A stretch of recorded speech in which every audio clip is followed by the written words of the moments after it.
Bem, pessoal, então vamos falar sobre a questão 4 da segunda fase da FUVEST 2020. Tudo bem? Vamos dar uma olhada no enunciado, então. Dizia o seguinte: analise os gráficos relativos ao comportamento de plantas sujeitas a diferentes condições ambientais. Ele te dava 4 gráficos, tudo bem?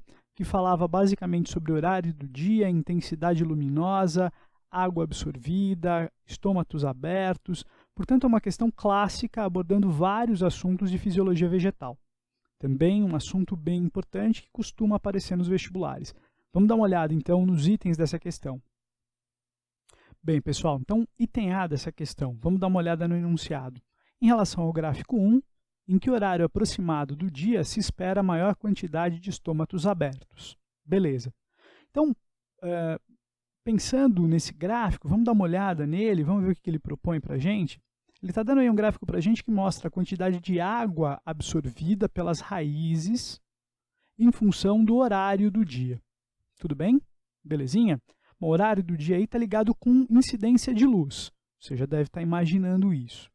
Bom, então você percebe o seguinte, que eu tenho aqui uma curva e nesses horários de 12 a 16 horas eu tenho a maior quantidade de água absorvida pelas raízes. E ele quer saber em que horário eu posso esperar ter mais estômatos abertos. Para a gente entender isso, olha só, você tem que lembrar do seguinte: estômato é uma estrutura que está na superfície, na epiderme da folha, que é composta por dois grupos de células, as chamadas células guarda e as chamadas células companheiras, tudo bem? E basicamente o estômato funciona como uma válvula que regula a saída de água. Olha só, quanto maior for a incidência de luz sobre a superfície da folha, mais estômatos vão estar abertos. E o que significa um estômato aberto? Significa que o espaço, esse espaço aqui entre as células guarda, esse espaço que a gente chama de ostíolo, vai estar aberto. Tudo bem?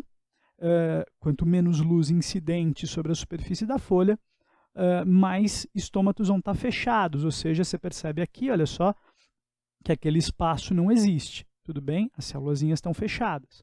Bacana. O que significa um estômato estar aberto? Quando o estômato está aberto, é possível que a água que está no interior da folha, nos espaços entre as células que recheiam a folha, essa água pode sair, tudo bem? Então, com o ostíolo aberto aqui no estômato, eu vou ver uma perda de água, e essa perda de água, essa água saindo, é o que a gente chama, é o fenômeno que a gente chama de transpiração estomática. Então, olha só, a transpiração é a saída de água pela superfície da folha e a transpiração estomática é aquela que acontece através dos estômatos abertos. Então, olha só, até agora você já entendeu, quanto mais luz incidente, mais estômatos abertos, maior é a perda de água na superfície da folha.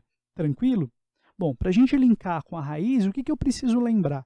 Preciso lembrar que é justamente essa saída de água pelas folhas lá na copa da árvore, que vai trazer, como um mecanismo de pressão negativa, vai sugar a água que está no xilema. Xilema, você lembra, é aquele vaso condutor que traz água lá da raiz até as folhas. Então, você imagina que a água vai subir, olha só, pelo xilema a partir da raiz, por causa da transpiração estomática. Então, a água está saindo aqui em cima e está trazendo a água ao longo de todo o caule pelo xilema. E é justamente essa água que está subindo, olha só, que vai vir da raiz a partir do solo. Olha só que bacana. Então, você vai ter um mecanismo direto de correspondência entre a saída de água lá no caule, por transpiração estomática, a saída de água lá na folha, pela transpiração estomática, a condução da água pelo caule, pelo xilema, tudo bem? E a absorção de água lá embaixo na raiz. Então, olha só que bacana, quanto mais estômatos abertos lá em cima, maior é o transporte de água da raiz pelo xilema até a folha e, portanto, maior a absorção de água pela raiz. Tranquilo? Portanto, nos horários do dia em que eu tenho mais luz, tudo bem? É esse intervalo aqui, corresponde, olha só, a maior quantidade de água absorvida pela raiz e, portanto, a maior quantidade de estômatos abertos lá em cima na folha. Tranquilo para todo mundo? Então você deveria dizer o quê? Se a gente olhar para esse gráfico, você vê que nesse intervalo das 12 às 16, aqui às 16 horas já está mais caidinho, esse patamar aqui corresponde mais ou menos das 12 às 15 horas. Tranquilo? Era isso que você deveria responder nessa questão. Tudo bem?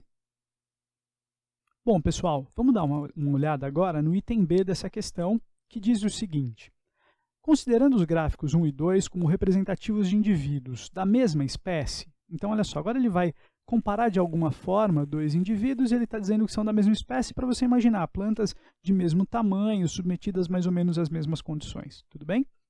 Indique aquele associado a plantas com estresse hídrico e aquele associado a maior taxa de fotossíntese no período de maior luminosidade.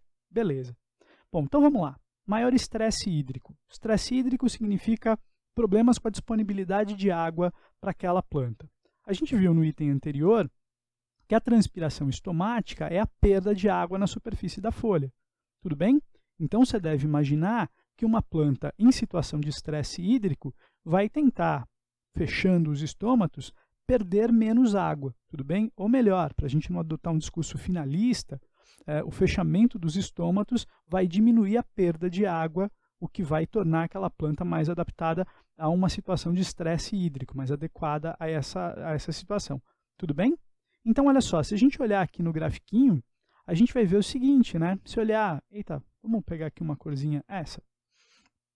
Se a gente olhar para o gráfico 3, a gente vai ver que, olha só, num período de grande luminosidade, eu tenho uma quantidade muito pequena de estômatos abertos.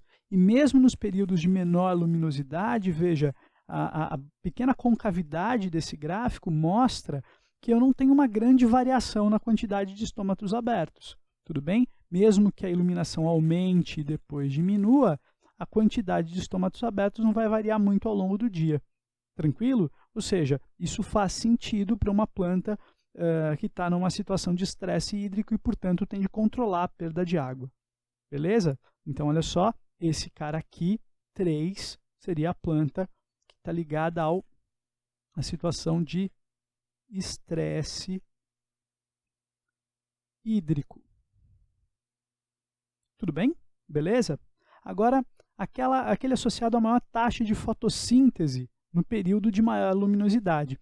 Olha só, para você entender isso, você precisa lembrar do seguinte: quando a gente pensa nos estômatos abertos lá na folha, falei isso para você no item anterior, os estômatos abertos levam a saída de água, aquilo que a gente chama de transpiração estomática.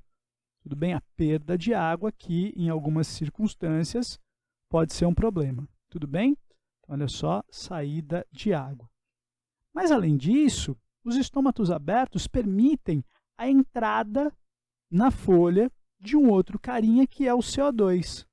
E esse CO2 que entra na folha a partir dos estômatos abertos é justamente o CO2 que vai participar do processo de fotossíntese. Você lembra, quando você pensa na fotossíntese de forma simplificada, é aquele processo que vai fazer com que eu tenha CO2 e água, olha só, reagindo, produzindo glicose e O2. Portanto, olha só, quanto mais estômatos abertos, mais CO2 eu tenho disponível e, portanto, maior a taxa de fotossíntese. Tranquilo ou não? Então, olha só que bacana. A planta associada a maior taxa de fotossíntese no período de maior luminosidade é aquela que tem mais estômatos abertos. Portanto, olha só, a gente está falando desse cara aqui, tudo bem? Da planta 2. Planta 2, no período de maior luminosidade, tudo bem? Olha só, a planta 3, planta do gráfico 3, ela tem poucos estômatos abertos nesse período. A planta do gráfico 2, no período de maior luminosidade, tem mais estômatos abertos. Tudo bem? Tranquilo para todo mundo? Então, esse cara aqui é a planta com maior taxa de fotossíntese. Tudo bem? Note que ele não pediu para você explicar, então era só associar gráfico 2, maior taxa de fotossíntese, gráfico 3, planta na situação de estresse hídrico. Tranquilo? Bom, pessoal, então item C dessa questãozinha como você está acostumado, o item que normalmente dá um pouco mais de trabalho, demanda um pouco mais de conceito e análise. Nesse caso, a gente está brincando de analisar gráfico, ele te dá mais um e pergunta o seguinte, dá uma olhada lá no enunciado. Pela análise do gráfico 4, qual planta cresce melhor na sombra? Essa é a primeira pergunta que ele te faz nesse item. A segunda pergunta é, qual é a intensidade mínima de luz aproximadamente para que a planta B consuma mais CO2 do que produza? Bom, então vamos dividir a nossa análise para essas duas questões. Vamos lá. A primeira delas está pedindo para você comparar as duas plantas A e B e dizer a ela, ou a ele, né, o examinador, qual planta cresce melhor na sombra. Então note que a gente está falando aqui desses dois gráficos em laranja. E esses gráficos em laranja se referem a esse eixo Y aqui, ou seja, quantidade de CO2 consumido na fotossíntese. Tudo bem? Então, olha só, antes de tudo, vamos lembrar aqui que quando a gente está falando de fotossíntese, olha só, lembra comigo, na sua equação geral, né, você lembra, eu vou ter lá CO2, tudo bem? Mais água, eu vou usar esses caras para produzir o quê? Glicose e O2. Não estou aqui preocupado com a estequiometria, só para você lembrar da estrutura desse processo. Bacana. Então, olha só, se eu estou pensando em planta que cresce melhor à sombra, vamos pensar nisso aqui. Quero que você se lembre de um conceito que é o conceito de ponto de saturação. Vamos lembrar. Olha só, para isso eu vou pegar essa reguinha e quero chamar a sua atenção para um ponto aqui do gráfico da planta A. E o ponto é esse aqui, olha só. Então, vou traçar aqui uma retinha para a gente encontrar esse cara lá no eixo X. Lindo. Então, olha só, o que é esse ponto? Tirar a régua daqui. Olha só, esse ponto, vou marcar ele aqui com um pouco mais de precisão para você. Olha só. É justamente o ponto de inflexão da curva, ou seja, percebe que até aqui a curva estava crescendo e a partir daqui a curva não cresce mais. Tudo bem? Ou seja, na medida em que eu aumento a intensidade luminosa até esse ponto aqui, a quantidade de CO2 consumido na fotossíntese aumenta. A partir desse ponto, continua aumentando a intensidade luminosa e a intensidade, né, de CO2 consumido na fotossíntese não aumenta mais. Percebe que quantidade de CO2 consumido na fotossíntese dá uma ideia da própria taxa de fotossíntese.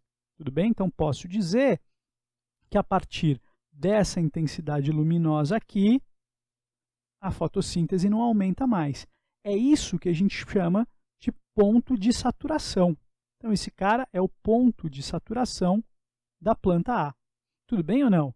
É o ponto, a intensidade luminosa, a partir da qual a fotossíntese não aumenta mais, mesmo que ao aumentar a quantidade de luz disponível. Tudo bem? Vamos fazer essa mesma análise para a planta B. Então, vamos lá, vamos achar mais ou menos o ponto de saturação. Alguma coisa parecida com isso, certo? Olha só que beleza. Vamos marcar aqui. Cadê você? Lindo. Então, aqui no eixo X, você já entendeu, vamos tirar a régua. Eita, que droga. Vamos tirar a régua, não o slide. Bacana. Então, a gente tem aqui esse ponto, é o ponto de inflexão da curva, tudo bem? Que equivale, então, a essa intensidade luminosa. Isso aqui é o ponto de saturação da planta, da planta B. Vou melhorar isso aqui. Da planta B. Tudo bem? Beleza? Tranquilo? Então, olha só, vamos entender o que é essa história de ponto de saturação.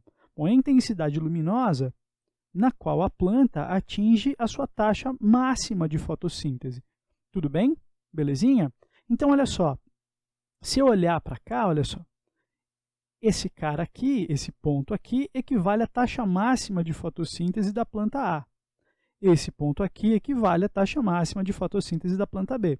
Agora, a pergunta para a gente responder a primeira parte desse item é: qual das plantas precisa de mais luz para atingir o máximo da sua taxa fotossintética? Quem precisa de mais luz é quem tem o ponto de saturação maior. Tudo bem? Então, olha só, nesse caso, a planta B precisa de mais luz. A planta A precisa de menos luz. Tudo bem? Então, a pergunta qual planta cresce melhor na sombra pode ser traduzida para qual planta precisa de menos luz para atingir o máximo da sua fotossíntese. E essa planta é a planta A, é a que tem o menor ponto de saturação. Tudo bem? Bom, pessoal, então, quando a gente pensa na segunda parte dessa questão, ele pergunta qual é a intensidade mínima de luz aproximadamente para que a planta consuma mais CO2 do que produza. Tudo bem? Beleza? Então, olha só, para isso, esquece agora o gráfico da planta A, a gente vai olhar só para a planta B, e eu quero que você compare essas duas curvas. Essa curva da fotossíntese para a planta B, a laranja, e esse cara aqui, que é a curva da respiração celular. Bom, quando a gente fala de respiração celular, lembra, né? Olha só, a respiração celular, também pensando em termos de equação geral, é aquela quebra da glicose, em que eu vou usar O2, e quando eu quebro a glicose para liberar energia e produzir ATP, eu acabo produzindo também CO2 e água. Tudo bem? Então lembra, a gente está falando de fotossíntese e respiração celular. Percebe uma coisa, né? Você já entendeu que os produtos da fotossíntese são os reagentes da respiração celular e vice-versa. Tranquilo? Então agora, olha só, quando ele fala qual é a intensidade mínima de luz, aproximadamente, para que a planta B consuma mais CO2 do que produza, bom, quem é o processo de consumo de CO2? Bom, o processo de consumo de CO2, olha só, você está vendo aqui, é a fotossíntese. E quem é o processo de produção de CO2? O processo de produção de CO2 é a respiração celular. O CO2 é produto da respiração celular. Então, vamos refazer a pergunta dele. Intensidade mínima de luz para que a planta B consuma mais CO2 do que produza? Você concorda comigo que ele está perguntando, então, para você qual é a intensidade mínima de luz para que o consumo de CO2, a fotossíntese, seja maior do que a respiração celular? Tudo bem? É essa a condição que ele quer que você encontre no gráfico. Tranquilo para todo mundo? Beleza. Então, agora, quero chamar a sua atenção para esse ponto aqui. Olha só, vamos pegar a régua e eu quero te mostrar esse ponto. Então, olha só que bacana, esse cara aqui que corresponde a essa intensidade luminosa. Tudo bem? Beleza? Então, olha só, vamos oferecer uma interpretação para esse ponto aqui. Tudo bem? O que é esse ponto? Bom, esse ponto é o ponto no qual, olha só que bacana, a fotossíntese e a respiração são a mesma coisa. Tudo bem? Então, olha só, nesse ponto aqui, quanto é a fotossíntese? É essa aqui. E quanto é a respiração? É essa aqui. Tudo bem? Então, olha só, esse ponto do gráfico é o ponto onde fotossíntese e respiração se equivalem. E isso equivale a que intensidade luminosa? Essa aqui. Tudo bem? Então, olha só, essa intensidade luminosa aqui é o que a gente chama de ponto de compensação fótico. Então, olha só, conceito. Ponto de compensação fótico é aquela intensidade luminosa na qual a fotossíntese e a respiração se equivalem. Tudo bem ou não? Beleza? Então, olha só, se o que eu quero é um momento em que a fotossíntese é maior do que a respiração, é isso aqui que ele está me pedindo, bom, se eu iluminar a planta com intensidade luminosa acima do ponto de compensação fótico, você percebeu, olha só que bacana, nessa parte do gráfico, a fotossíntese, graficamente você percebe, é maior do que a respiração. Tudo bem? Tranquilo para todo mundo? Então, olha só, para isso, então, para satisfazer a condição que ele colocou, a planta B consome mais CO2 do que produz, ela tem que estar iluminada acima do ponto de compensação fótico.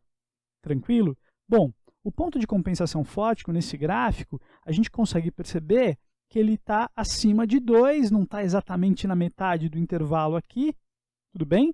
Então, ele é um pouquinho anterior a 3, certo? Então, para eu garantir, né, que a planta consome mais CO2 do que produz, ou seja, para eu garantir que a fotossíntese é maior do que a respiração, posso dizer que se eu iluminar a planta com uma intensidade mínima de 3, não sei qual é a unidade aí, porque ele não informou, mas de 3 eu consigo satisfazer essa condição. Tudo bem? Portanto, a intensidade mínima de luz para satisfazer a condição é 3. Tranquilo?